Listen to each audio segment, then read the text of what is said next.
আসসালামু আলাইকুম, কেমন আছেন আপনারা সকলে? খুব সুন্দর ভিউ, কোকিল ডাকতেছে। আবারও আসলাম এই ভাইয়ের আমন্ত্রণে। বললো যে ভাই আমার কাছে কিছু কয়েন আছে। পিছনে দেখতে পাচ্ছেন আপনারা বিভিন্ন উপজেলার বিল্ডিংগুলো দেখা যাচ্ছে। ভাই আসসালামু আলাইকুম, কেমন আছেন আপনি? সেদিন তো হ্যাঁ আছি ভাই, আবারও আসলাম এই এতক্ষণ হুন্ডাই করে অনেক বাতাসের মধ্যে গ্রামের সরুপথ ধরে। যাই হোক, গ্রাম তো আর এখন গ্রাম নাই। যে ওই আপনি কিছু কয়েন দেখাবেন বলছিলেন, ওগুলো বলছেন দিয়ে দিবেন আমাকে। দেখি পুরোনো দিনের 5 পয়সা 1 পয়সা এগুলো লাগবে না আপনার? একটু দেখেন, আমি একটু দেখি। আমি সময় নাই, আবার চলে যেতে হবে এত দূরের পথ। আমি এমনি কয়েন কেনাকাটা করি না, জাস্ট আপনার আমন্ত্রণই আর কি। এখানে ঢালেন দেখি, এখানে রাখেন, আমি দেখি কয়েনগুলো কি কয়েন আসলে। দেখি আমি দেখি ঢালানো 10 পয়সা 5 পয়সা, পাকিস্তানি 5 পয়সা। এগুলো নতুন না বিভিন্ন অনলাইনে বিক্রি হয় 20 টাকা করে, নতুন টাইপের। এটা 2 পয়সা পাকিস্তানের। এটা একটু সুন্দর আছে, 50 পয়সা পাকিস্তানের। এগুলা ভাই নষ্ট হয়ে গেছে। এগুলো আমাদের ঢাকার, আসলে আপনারা অনেকে জানেন না, ঢাকায় যেসব মেলা হয় বা কালেক্টর সোসাইটি আছে, এগুলা এইসব নতুন পয়সা। হ্যাঁ 10 পয়সা, এগুলো স্মারক 10 পয়সা। যাই হোক, এগুলো অ্যাভেলেবেল পাওয়া যায় আর কি। সেই আবার লাল কয়েনে আসলাম, এই যে একটা লাল কয়েন পেলাম। এই লাল কয়েনের দাম কত ভাই? 1.5 লাখ টাকা না 2 লাখ টাকা? 2 লাখ টাকা বলছিল। একজনে বলছে তার আর 20 টাকা পার নাই। আমার এই ভাই খুব মজার। কেন ভাই পার নাই? 20 টাইছেন কিভাবে? ফেসবুকে দিছে, ওরা নাম্বার তারপর শেয়ার করেন। হ্যাঁ তারপর 15 বার শেয়ার করবেন, 20 বার শেয়ার করেন, অটোমেটিক নাম্বার আসা করবো। ভিউর জন্য। ও ভিউর জন্য। যাই হোক, আমি তো কালেক্টর, আমি অবশ্য কিনি না। আপনি আমার সেদিন 1 টাকার কয়েনগুলো গিফট দিয়েছিলেন, আমি আপনাকে তেমন দিতে পারি নাই ভাই। এগুলো আপনারা যেটা মনে করেন অনেক দামি, আসলে তা না, বুঝতে পারছেন?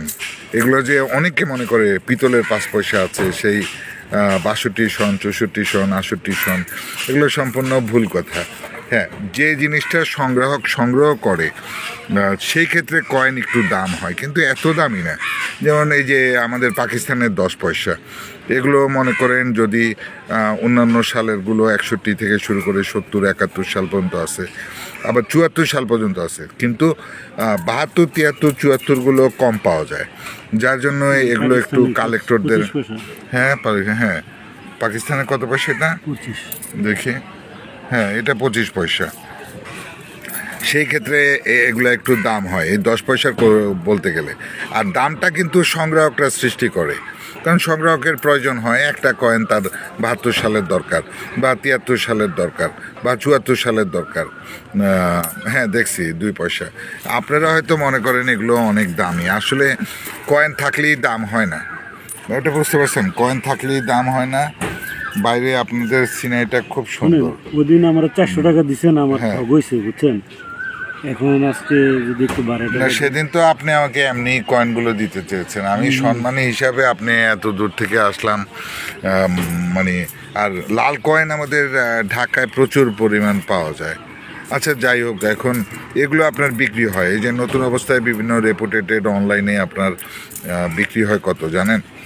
মনে করেন 50 40-50 টাকায়, ভালো কন্ডিশনে।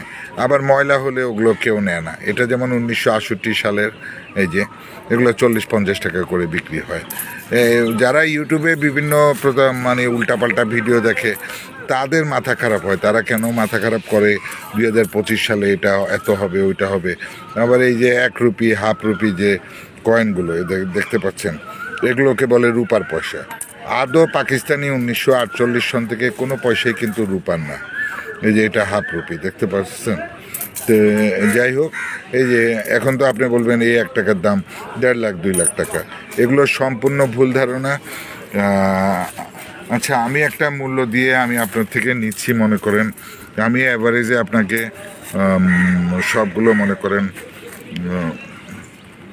10 টাকা 10 টাকা, কোনোটা 10 টাকা, কোনোটা 15 টাকা, এগুলো আমি নিতে চাই না, তারপরে নিয়ে যাচ্ছি। এগুলো নতুন পাওয়া যায়, এগুলো নতুন পাওয়া যায়। আমি তেমন কয়েন কিনি না, আমি আগেও বলে দিচ্ছি, আপনার পরিচিত বিধায় ডাকছেন, এই জন্য আপনার সেদিন লাল কয়েনগুলো দিয়ে দিবেন আমাকে। তারপরেও মনে করেন আমি পাকিস্তানি পয়সা কতগুলো আছে, এগুলো মনে করেন আমি আপনাকে 15-20 টাকা করে কন্ডিশন অনুযায়ী দিয়ে দিচ্ছি। ঠিক আছে। এই যে এই 10 পয়সা, এগুলো আসলে এগুলো এই যে পান পাতা, এগুলো আমাদের ঢাকার মেলায় ফ্রেশ পাওয়া যায়। আমি শুধু পাকিস্তানি পয়সাগুলো মোটামুটি 10-15-20 টাকা ধরে, আমি কয়টা আছে এখানে গণেন তো ভাই, এই যে পাকিস্তানি পয়সা, এই যে পাকিস্তানি পয়সা কয়টা আছে একটু গুনবেন প্লিজ। কয় পিস একটু তাড়াতাড়ি গণেন, আমার আবার ফিরে যেতে হবে। এই যে একটা এগুলোর মধ্যে আবার একটু দামি হয়, যেগুলো চাঁদ একটু উল্টা, দাম বলতে বেশি দাম না, মানে চাঁদ, এই চাঁদটা উল্টা থাকে, এটা যেমন ডান দিকে আছে, ওইটা উল্টা দিকে ফেরানো থাকে। আপনাদের এখানে সুন্দর কোকিলের ডাক। কতগুলো আছে ভাই? 33। যাই হোক, আমি যদি মনে করেন অ্যাভারেজে 33, তো 15 টাকা করে ধরলে মনে করেন 10 টাকা 34। আচ্ছা, 34টা আছে। আমি মনে করি এগুলো আমি নিতে চাচ্ছিলাম না, এগুলো ভালো ফ্রেশ অবস্থায় আমার কাছেও আছে, পাওয়া যায়। এই লাল একটাকে মনে করেন আমি 40টাই ধরলাম, 40টা আমি 20 টাকা করে 800 টাকা দিয়ে আপনার থেকে নিয়ে নিচ্ছি। ঠিক আছে, এগুলো আমি বিক্রি করব না, আমার কাছে রেখে দিব। আমি কোনো সেলার না যে আমি কয়েন বিক্রি করি। ঠিক আছে 1000 টাকা দিন সব নিয়ে যান ভাই, 1000 টাকার কয়েনই না ভাই, 1000 টাকা দিয়ে আমি আপনাকে যদি সম্মানী হিসাবে দিচ্ছি। তো যাই হোক ভাই, আপনার সাথে এসে আমার খুব ভালো লাগলো, আপনি আমাকে ডাক দিচ্ছেন এই জন্য। যদি আপনার কাছে শুনেছিলাম কিছু পুরানো টাকা আছে, সেগুলো যদি আনতেন তাহলে ভালো হতো। সেগুলো কি আনা যাবে এখন বাসা থেকে ভাই? এখন তো সমস্যা, পরে আর আপনি হ্যাঁ, এদিকে তাকে একটু কথা বলেন, এগুলো কি পরে আবার আরেকদিন আসবো। আচ্ছা ঠিক আছে ভাই, ধন্যবাদ আপনাকে। আমি এগুলো আপনাকে 800 টাকা দিয়ে নিচ্ছি, আপনি যদিও 1000, এগুলো 1000 টাকার কয়েন না, কিন্তু আমি যাচ্ছি আপনাকে খুশি করার জন্য। আচ্ছা ঠিক আছে, যাই হোক, এত দূর 100-200 টাকার জন্য দূর থেকে আসবো না, আরেকদিন আসবো আপনার টাকাগুলো দেখার জন্য। তো ধন্যবাদ ভাই, ভালো থাকবেন। আপনার থেকে আমি বিদায় নিচ্ছি ভাই। আপনি একটু কয়েনগুলো কয়টা হাতে নেন, এখানে জাস্ট অল্প কয়টা একটু হাতে এমনি ধরেন, আমি শেষ বিদায় নিয়ে নিচ্ছি দর্শকদের থেকে। এভাবে একটু হাতে উঠান, একটু হাতে আরও উপরে উঠান, হাতটা আরও উপরে উঠান, আরও উপরে উঠান ভাই। তাহলে ঠিক আছে দর্শক, আমি বিদায় নিচ্ছি আমার এই ভাই থেকে। ধন্যবাদ সকলকে, ভালো থাকবেন।